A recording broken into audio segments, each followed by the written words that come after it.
This episode is not about Victor Wembanyama or Scoot Henderson, but find out who I believe are the best candidates to be the third selection in the 2023 NBA Draft, simply because picks 1 and 2 seem to be almost guaranteed, unless there's something crazy happens, guaranteed to be locked up with Wembanyama going 1, Scoot Henderson going number 2. But who is number 3? Stay tuned.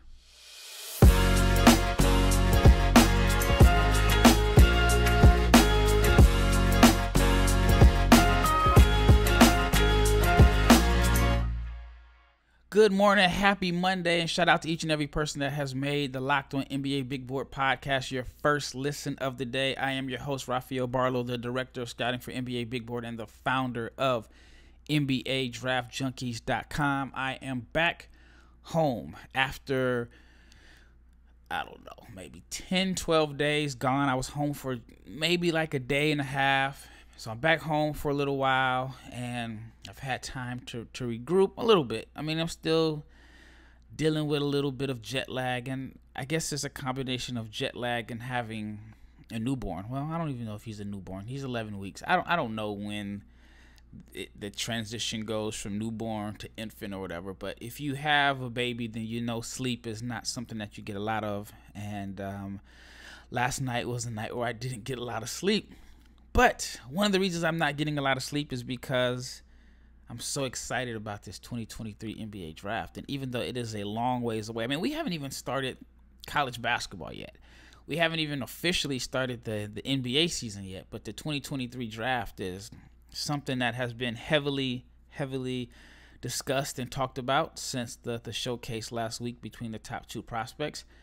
And unless there's just something crazy that happens, God forbid it's some injury-related situation, I just don't see an opportunity for any prospect to jump past Wembanyama and Scoot Henderson. That's just me. I mean, stranger things have happened.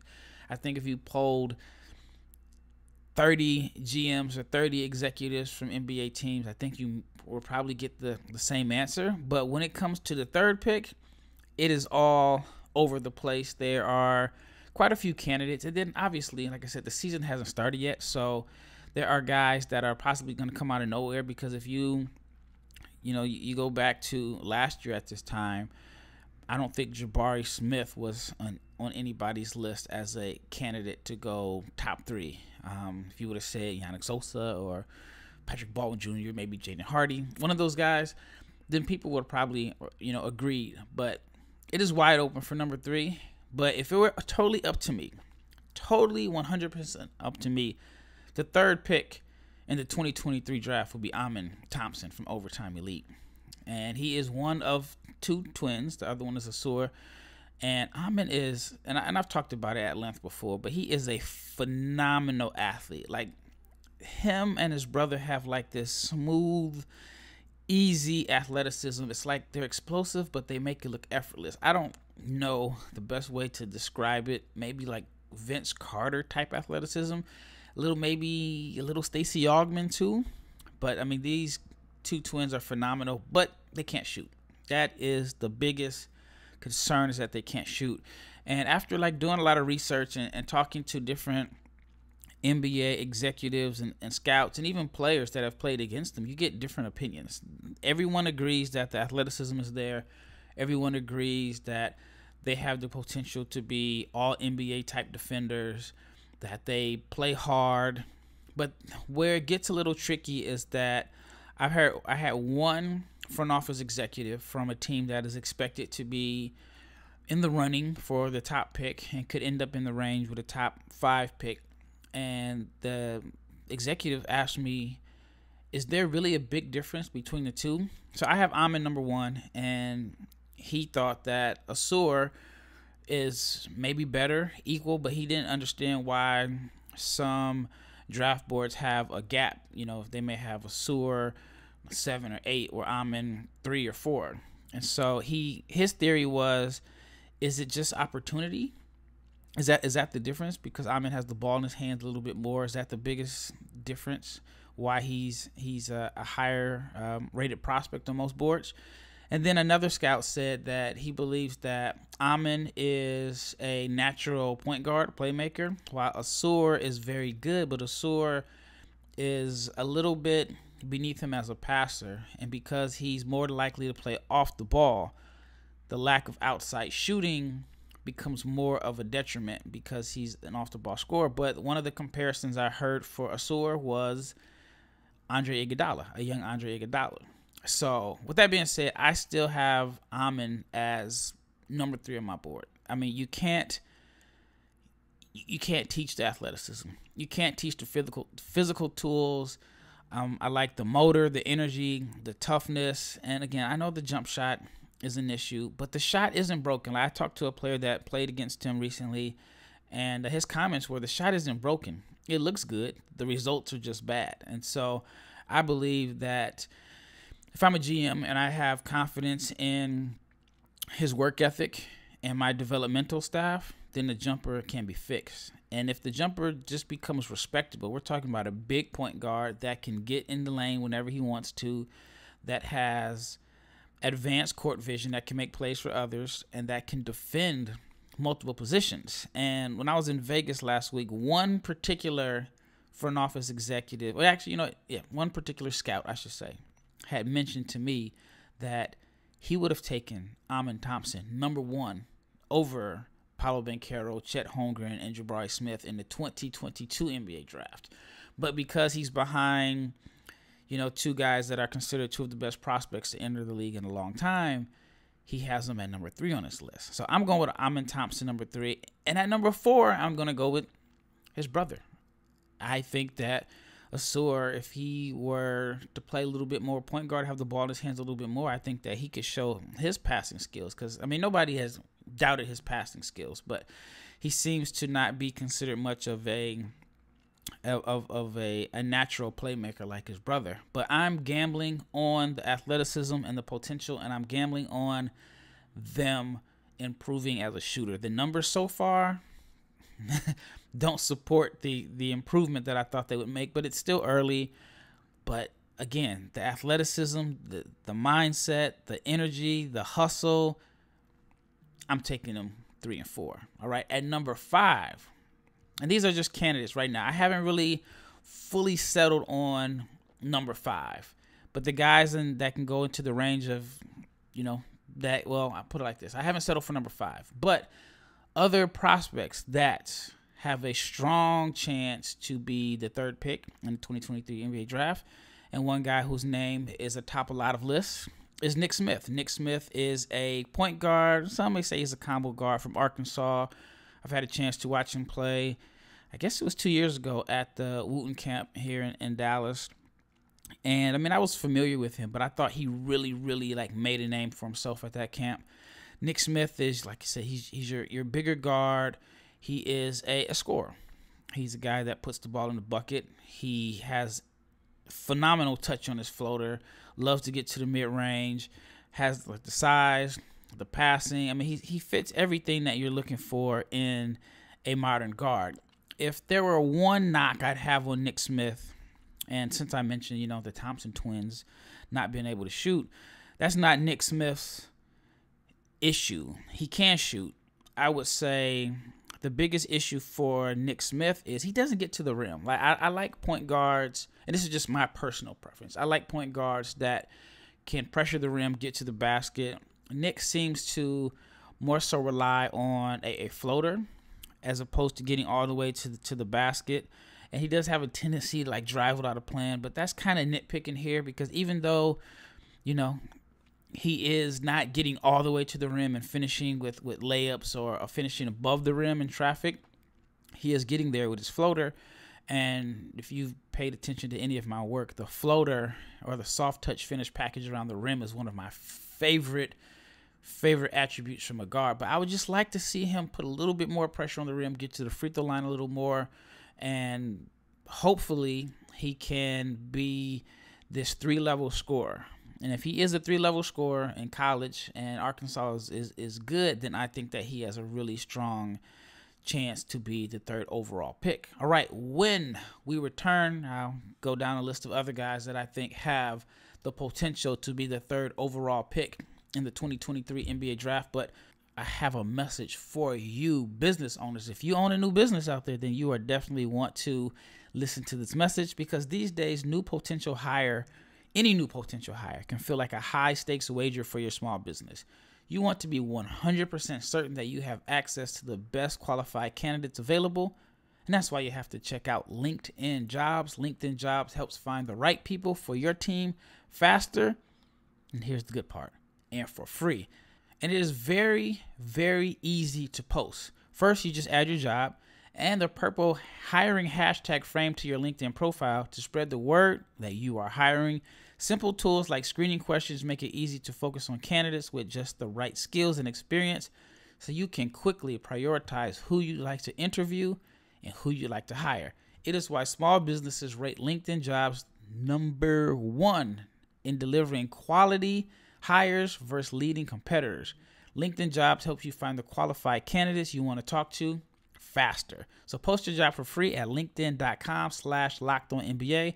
That is linkedin.com/lockedonnba to post your jobs for free.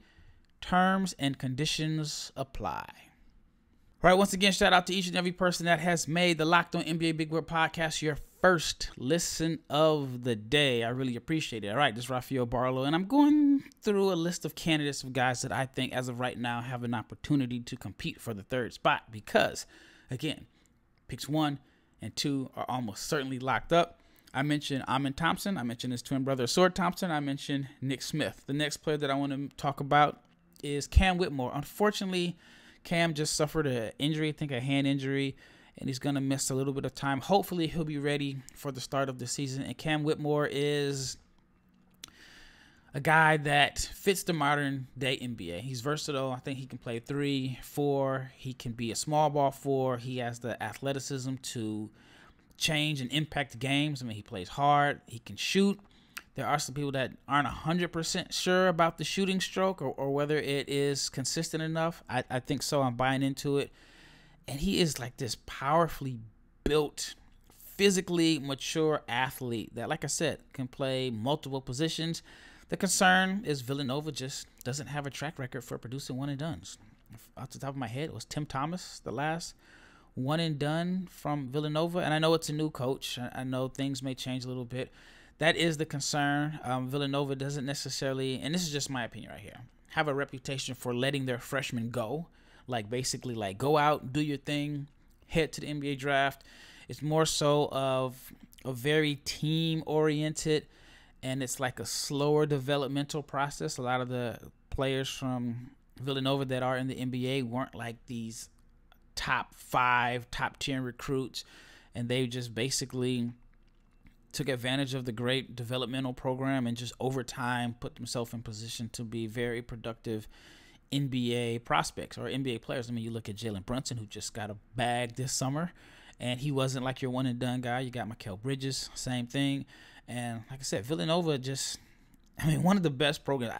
You know, this is a question. Do you consider Villanova a blue blood right now?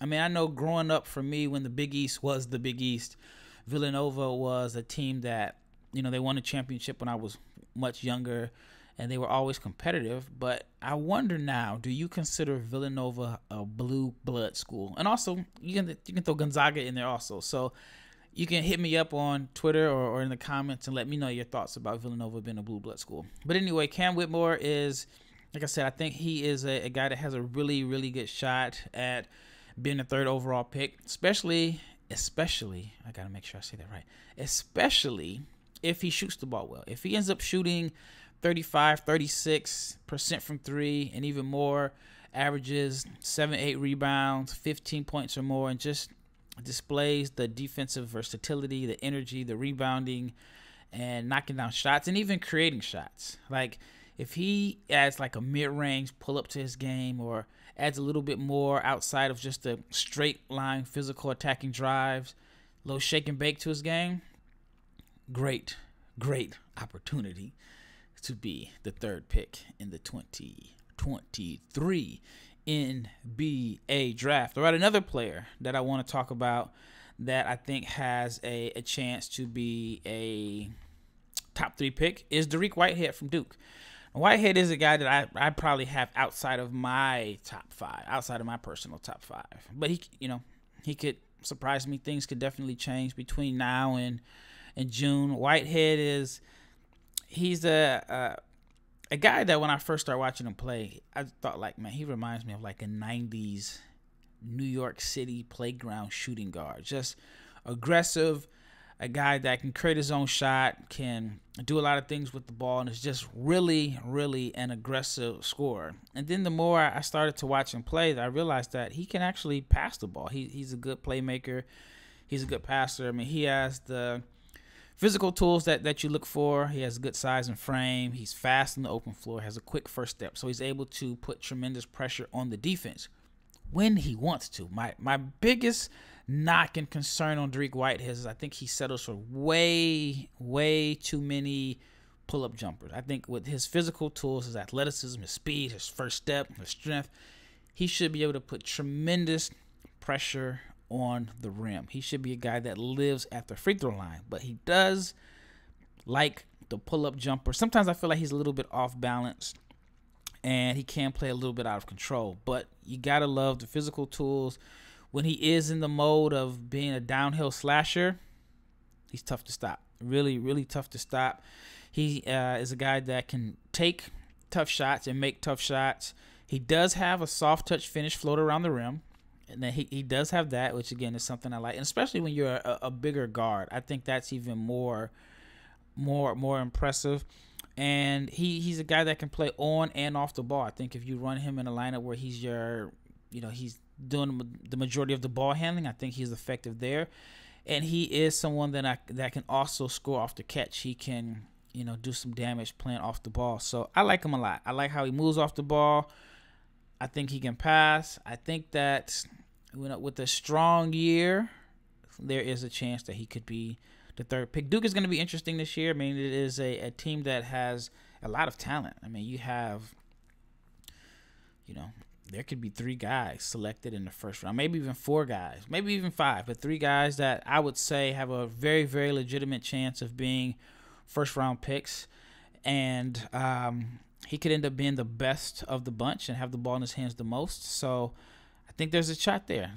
But right now, of course, things can change. If you go look at my podcast from a year ago, I had, different guys ranked high, but things can change. There is a chance. But right now, I kind of have my right outside of my top 5. All right. The next player that I want to talk about before I get into a break is Dillon Mitchell. Now, Dillon Mitchell, I don't have him as a top 5 pick right now. But I get why some people, and a few scouts that I've talked to, are really, really high on him. I get why some people think that he could be someone that is like an outside candidate to jump into the mix as a top 5 pick because has the positional size. He's a good athlete. He's a hustle player. Doesn't necessarily need the ball in his hands, a lot of touches to be effective. He's an active cutter. He can score as the roll man. I mean, there's a bunch of attributes that I like as far as like being a vertical athlete, a hustle player. He rebounds. He does so many things well.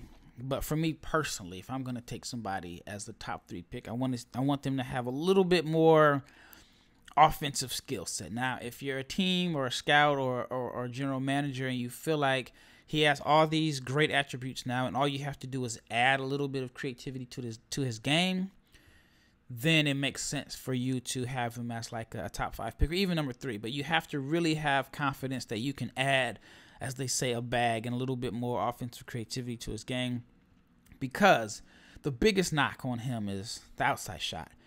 And for him, the outside shot is more so along the lines of, does he even want to shoot? Like, does he even want to shoot? Like, on my numbers, I think from like the NIBC games, he took 7 3-pointers, and I forgot how many games it was.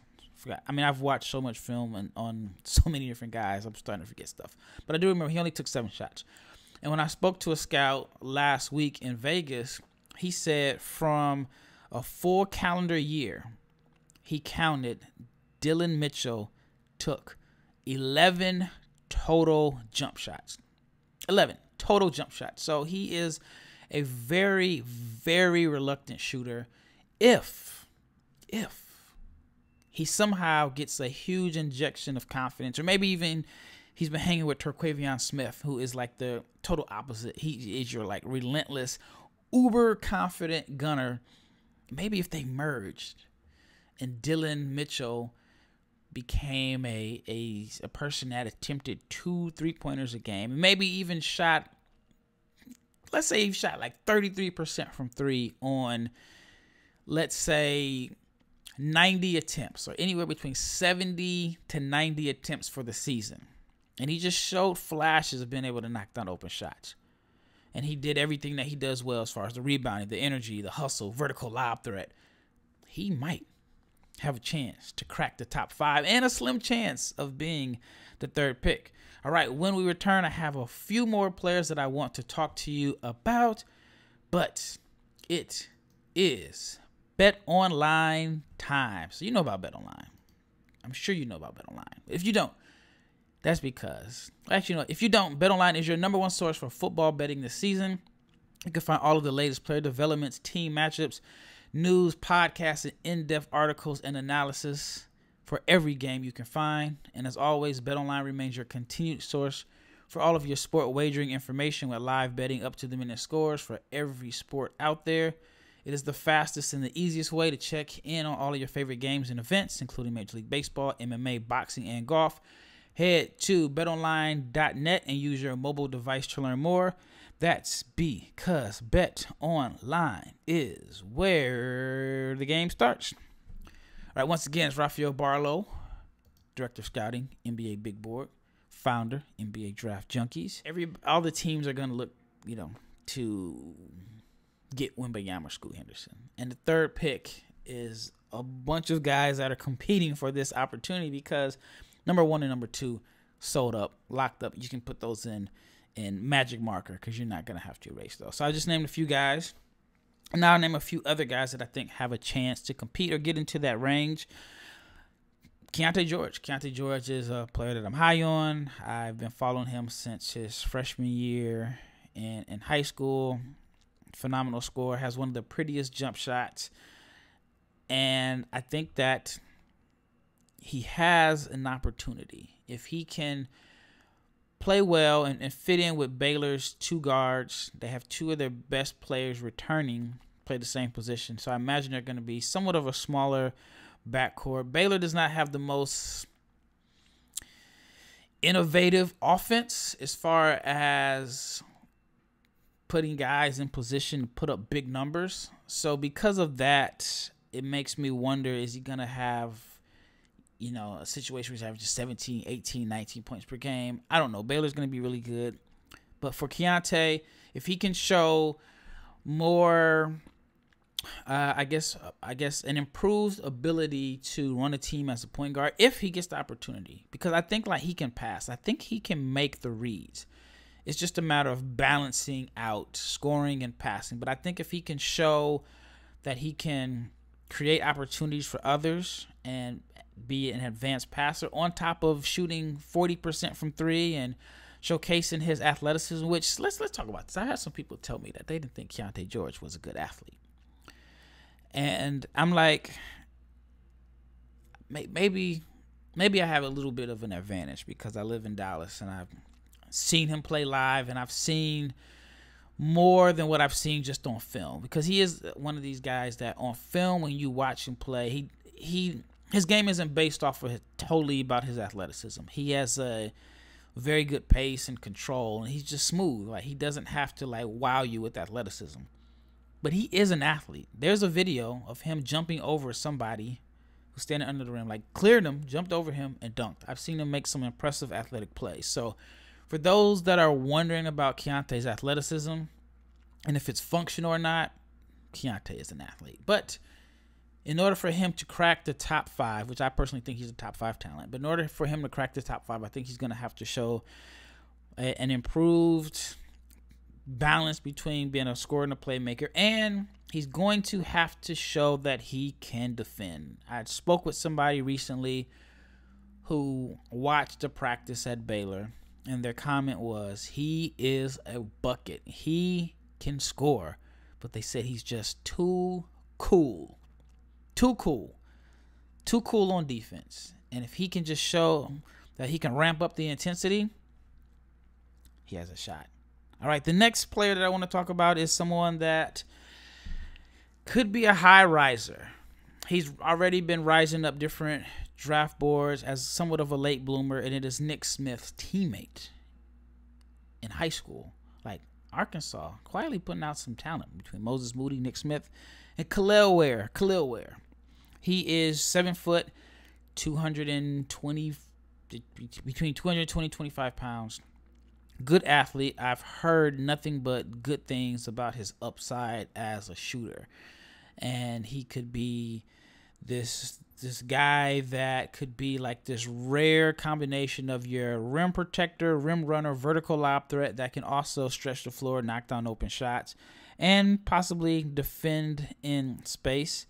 And Ware is a guy that just has kind of come out of nowhere. He wasn't a name that I was hearing about 2 years ago as a, crowned as one of the top 5 to 10 players when he's eligible.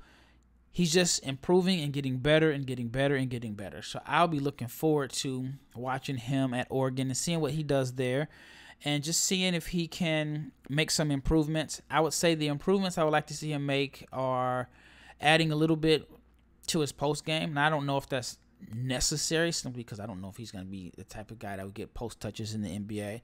But I do think he needs to work on his left hand, add some more left hand finishes. Maybe some counter moves. I've heard mixed things about the hands. Some say he has good hands. Some say he doesn't have the best hand. That's going to be something that I'm really going to pay attention to because if you want to be a role man and a lob threat in the NBA, you got to have great hands. If you don't have great hands, then it's going to be very tough. And if he doesn't have great hands, that's going to limit everything because I think his bread and butter on offense is going to be as a role man, and that will kind of open everything up. But defensively, that's where he'll probably make his biggest mark this season. And if he can show some flashes of being like a good passer, like being able to make reads and from the high post or find cutters, then I think that he is another player that has a chance. All right, the last player that I think has a chance to fight for a top 3 spot, and that is Cason Wallace. Cason Wallace going to Kentucky, another DFW guy. Now, the one concern that I did hear about recently was his wingspan was not that impressive. And for someone that has been compared to like a Drew Holiday type defender, it's interesting that he doesn't have like a really long wingspan. But I don't think that should be really held against him. But in this day and age where wingspan is so important, it possibly could be. But if Keontae has if Cason has a year where he is just your best defender in the SEC and he shoots a respectable percentage from 3 and he shows the balance between being able to play on and off the ball, and the fact that he goes to Kentucky. And I say the fact that he goes to Kentucky is because Kentucky guards have a great track record of outperforming their draft position. So, I mean, most notably, you can think of Tyrese Maxey. Tyrese Maxey in a redraft is top 5 at the very minimum in his class, and he fell down in the draft because he didn't really shoot the ball that well. There were some concerns about he had a low release on his shot, but the people that are around here in DFW know that Tyrese has always been a bucket, and he has such an incredible work ethic, and I think that's played a role in him kind of exceeding expectations. And Cason has some similar characteristics. He is a guy that is high character. He's known for having a pretty good work ethic, and he wins games. That's one thing that he does. He wins games. I don't think in like the past calendar year, I don't know if he's even lost 5 games in the last calendar year, and that's stretching from EYBL to his high school season. So if he can push Kentucky to the Final Four, and he's locking down guys, he's knocking down open shots, he's making the right play, scoring at 3 levels, there's a chance. There's a chance that he could end up being one of the guys that is competing for the 3rd draft pick because, once again, 1 and 2 are locked up. Well, that wraps up this episode. Thank you so much for making the Locked On NBA Big Board your first listen of the day and your first listen every day. But now for your second listen, you got to check out the Ultimate Pro Basketball Preview 2022. It is a 6-episode extravaganza to get you ready for the NBA season. The local team experts and the NBA insiders of the Locked On Podcast Network and Odyssey are all combining into one Ultimate NBA Preview. Search for the Ultimate Pro NBA Preview 2022 on your Odyssey app, YouTube, or wherever you get your podcasts. I'm Rafael Barlowe signing out. Hope everyone has a great Monday. I'll see you a couple more times this week. And I'm out.